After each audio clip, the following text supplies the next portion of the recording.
Hello again. This I'm doing this again now because I don't think it took the first time, and so if it comes up a second time, I'll just remove one of them. I got cut off on a response that I did to True Voice of Sanity's video, a very recent video about freedom of speech, what should constitute freedom of speech, and he was talking about such things as censorship and so on.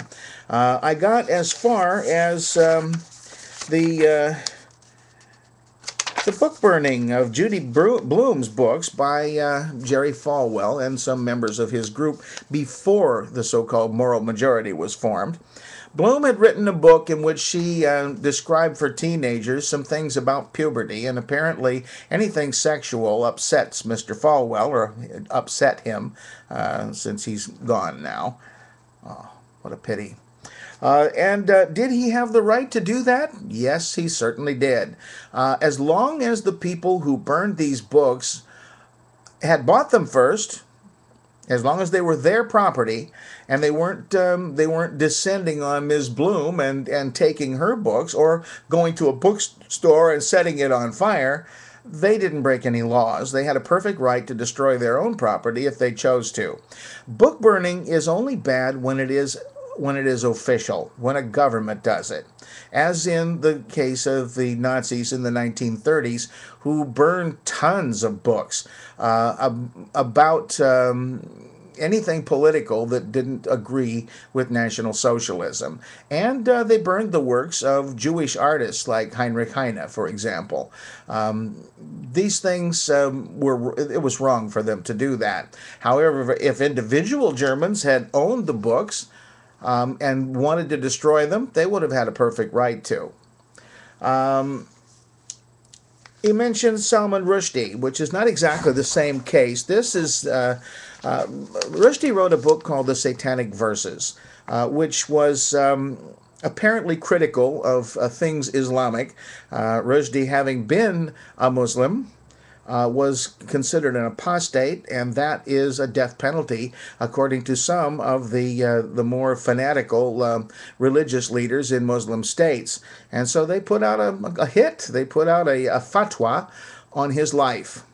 I don't think those fatwas have been lifted yet, although it's been quite a while now, and although he has been seen in public, his life is always guarded.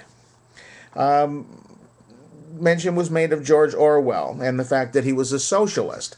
Now, his books, 1984 and Animal Farm, both had themes that had to do with not so much socialism, but communism and what its ultimate effects might be. In particular, 1984 showed what he thought would be the ultimate consequence of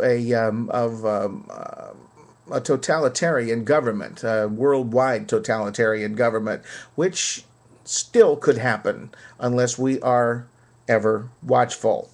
But I read 1984 when I was in high school and Animal Farm somewhat later. I didn't become a communist, or certainly not a communist, or even a socialist, based on those books. And as far as the perfect cup of tea is concerned, never been much of a tea drinker. Once in a while, but not mostly. I like coffee. I haven't read Douglas Adams yet, so I really can't comment about The Hitchhiker's Guide to the Galaxy. I'm going to read that, I think, sometime this year if I have time. I've got a whole stack of books that I bought, though, that I haven't got around to reading yet. The fact that he didn't happen to like Chinese tea as well as some other, he had a perfect right to express that. And if the Chinese government is offended, that's too damn bad. You know, we don't have any right at all to expect never to be offended in this life. He hasn't done the tea industry any harm. Voltaire, you ended up with Voltaire. His idea, "I disagree with what you say, sir, but I'll defend to the death your right to say it," is quoted and misquoted and sort of quoted and paraphrased, as I just did, I'm afraid. Constantly, often by people who don't know its source and so don't attribute it. And I think he was absolutely right, that people have the right to say and think whatever they want to, and officially we don't have the right to do anything about that. Oh, you did mention Galileo.